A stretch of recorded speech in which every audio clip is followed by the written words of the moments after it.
Unit 9 का next topic हमारा electric flux.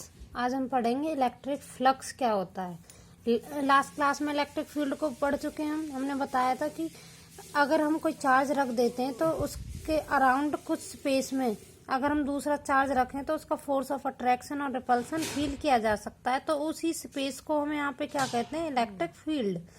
अब बात करते हैं हम इलेक्ट्रिक फ्लक्स की। इलेक्ट्रिक फ्लक्स क्या होता है, जब हम कोई चार्ज रख देते हैं तो उसके अराउंड जो एरिया होता है जिसमें इलेक्ट्रिक फील्ड को फील किया जा सकता है, उसमें जितनी नंबर ऑफ लाइंस होंगी इलेक्ट्रिक फील्ड की, उसे ही हम क्या कहते हैं, इलेक्ट्रिक फ्लक्स।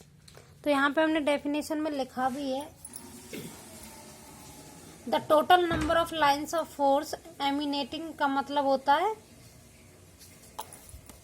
निकलना from A charge is called electric flux. जितनी टोटल नंबर ऑफ फोर्स की लाइंस निकलती हैं किसी चार्ज से, उसी को हम यहाँ पे क्या कह रहे हैं, इलेक्ट्रिक फ्लक्स। मतलब उस एरिया में जितनी नंबर ऑफ लाइंस होंगी इलेक्ट्रिक फोर्स की, वो हमारा फ्लक्स कहलाता है। और फ्लक्स को हम कैलकुलेट कैसे करते हैं, अगर हम बात करते हैं स्मॉल एरिया की, जैसे यहाँ पे चार्ज रखा हुआ है और एक छोटे से एरिया की बात करें, बस इतना निकालें, तो हम उसे डिनोट करेंगे d5 से और फॉर्मूला आ जाएगा E.ds। ई हमारा क्या है, इलेक्ट्रिक फील्ड इंटेंसिटी उस पॉइंट पे कितनी है, मतलब अमाउंट कितना है इलेक्ट्रिक फील्ड का, और स्पेस कितना लिया है, उस स्मॉल स्पेस को हम डिनोट कर रहे हैं ds से। तो हमने पढ़ा था लास्ट क्लास में पहले कि डॉट प्रोडक्ट को हम किस में चेंज करते हैं, कॉस थीटा में। तो यहाँ से फॉर्मूला आ जाता है E.ds कॉस थीटा।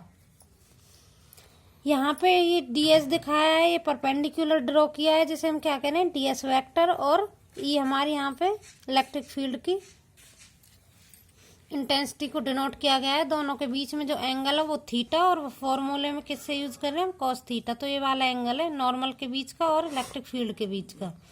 अगर हमें निकालना है पूरे स्पेस में, तो हम इसे क्या करेंगे, इंटीग्रेट करेंगे। इंटीग्रेशन मैथ में तुमने पढ़ा होगा क्या होता है, स्मॉल चीज को इंटीग्रेट करके हम पूरे एरिया के लिए कैलकुलेट कर लेते हैं। तो यहाँ से लिमिट हो जाएंगी हमारी 0 से लेके s, कि हमारा एरिया 0 से लेके कहाँ तक गया, कैपिटल S से, क्योंकि इस स्पेस को पूरे को जहाँ पे इलेक्ट्रिक फील्ड हम किससे डिनोट कर रहे हैं, कैपिटल S से।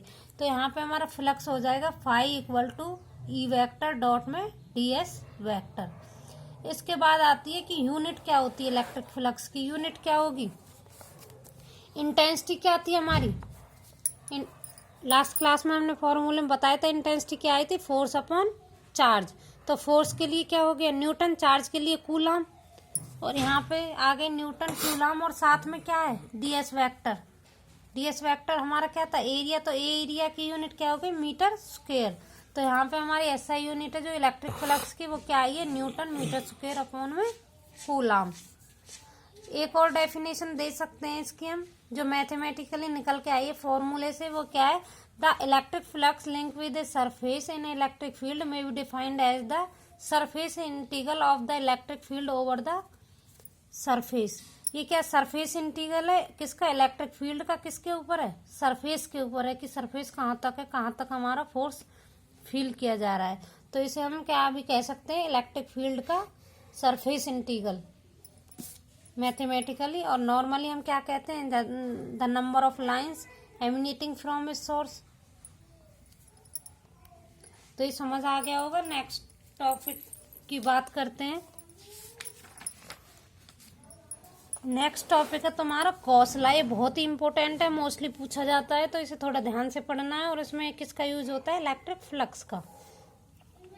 तो ये क्या कहता है, गॉस लॉ जो होता है उसने बताया था कि अगर हमारा कोई चार्ज रखा हुआ है रेस्ट में और वो किसी क्लोज सरफेस में, मतलब बंद सरफेस के अंदर रखा हुआ है, जैसे हम एक चौक का डिब्बा लें फॉर एग्जांपल, उसके अंदर अगर चार्ज को रख दे, तो हमेशा जो यहाँ पे इलेक्ट्रिक फ्लक्स प्रोड्यूस होगा वो उसके अंदर जितना टोटल चार्ज है उसको हम एप्सिलॉन नॉट से डिवाइड कर दें तो उसके इक्वल होगा।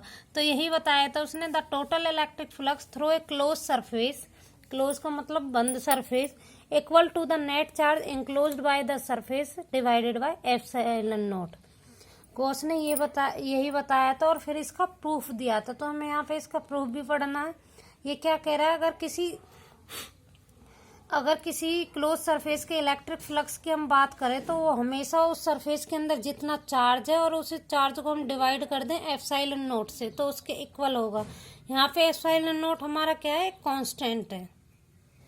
तो यहाँ से हम बताएंगे फ्लक्स क्या था, integration of E dot d s vector किसके इक्वल होना चाहिए। अगर सरफेस के अंदर हमने चार्ज रखा क्यू तो क्या होना चाहिए, क्यू अपॉन एप्सिलॉन नोट। ठीक है, अब यही फॉर्मूला में प्रूफ करके दिखाना है कि आया कैसे है। विदाउट प्रूफ तो कोई मानता नहीं, तो इसलिए साइंटिस्ट ने इसका क्या दिया था, प्रूफ दिया था। तो यहाँ से हमें प्रूफ पढ़ना है। हमने क्या लिया है, एक चार्ज क्यू लिया है जिसे पॉइंट ओ पे रख दिया और एक सरफेस एस सरफेस के अंदर इसे इंक्लोज्ड कर दिया है, मतलब बंद कर दिया है। तो चार्ज क्यू लिया है, पॉइंट ओ पे रखा और ये सरफेस एस है, इससे बंद कर दिया गया है। इसके बाद हमने एक पॉइंट लिया है पी। इस पी पॉइंट पे हमने इसका एरिया का स्मॉल पोर्शन लिया है जिसे हमने किससे डिनोट किया है, डीएस से। तो यहाँ पे नॉर्मल ड्रॉ करेंगे तो क्या आएगा, डीएस वेक्टर। इसके बाद हमने देखिए कि इस चार्ज के कारण इलेक्ट्रिक फील्ड की इंटेंसिटी क्या है, तो वो भी अब बार डायरेक्शन में होगी।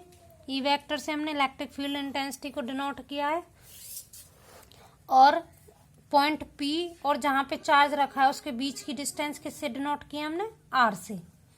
तो हम निकालेंगे कि इस चार्ज के कारण कितनी इलेक्ट्रिक फील्ड की इंटेंसिटी है।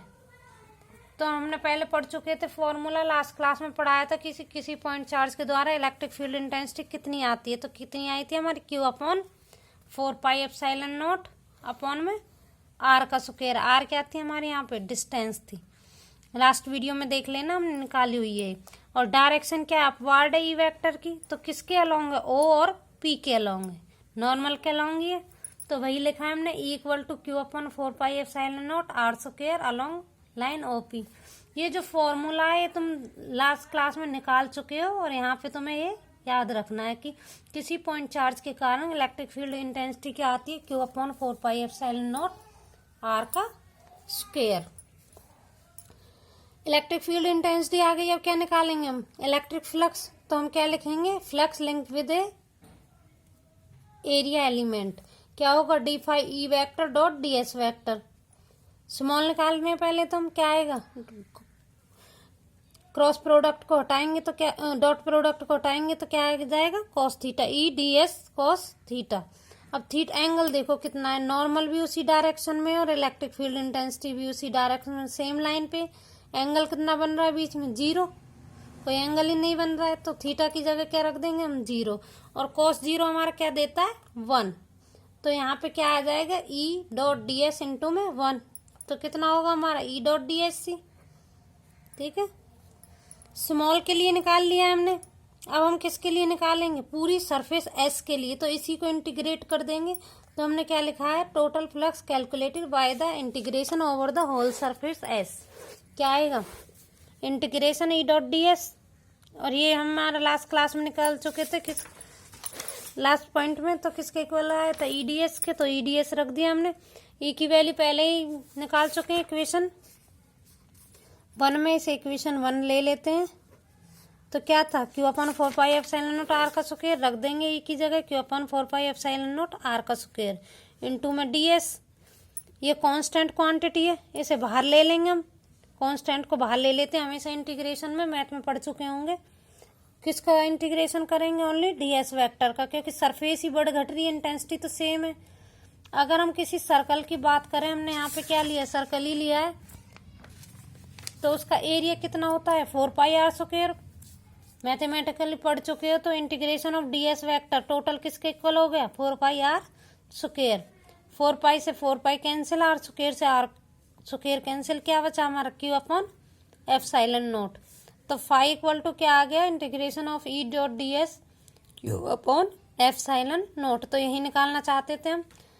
तो किसी क्लोज सरफेस के अंदर जो टोटल चार्ज लिंक है, अगर उसे हम एप्सिलॉन नोट से डिवाइड कर दे तो वो फ्लक्स के इक्वल आ जाता है। यही स्टेटमेंट बताई थी और यही हमने प्रूफ करके दिखा दिया है। मतलब ये लॉ क्या है, करेक्ट है, तो हम ये लिख सकते हैं। तो ये मोस्टली पूछा जाता है एग्जाम में, तो इसे थोड़ा ध्यान से पढ़ना। अगर कोई स्टेप फिर भी समझ नहीं आया तो आप मुझे डाउट क्लास में पूछ सकते हो। अब नेक्स्ट टॉपिक स्टार्ट करते हैं। नेक्स्ट टॉपिक हमारा इलेक्ट्रिक पोटेंशियल। इलेक्ट्रिक पोटेंशियल क्या होता है अब ये देखना है हमें। हमने कोई चार्ज क्यू रख रखा है 8 पॉइंट ओ पे, तो जाहिर सी बात है इसके अराउंड इसका इलेक्ट्रिक फील्ड होगा। अगर हम इसके इलेक्ट्रिक फील्ड में किसी दूसरे चार्ज को लेके आएंगे तो इसे सेम चार्ज होगा तो ये रिपेल करेगा, अपोजिट चार्ज होगा तो उसे अट्रैक्ट करेगा। फिर भी हम जबरदस्ती किसी चार्ज को इसके इलेक्ट्रिक फील्ड में रखेंगे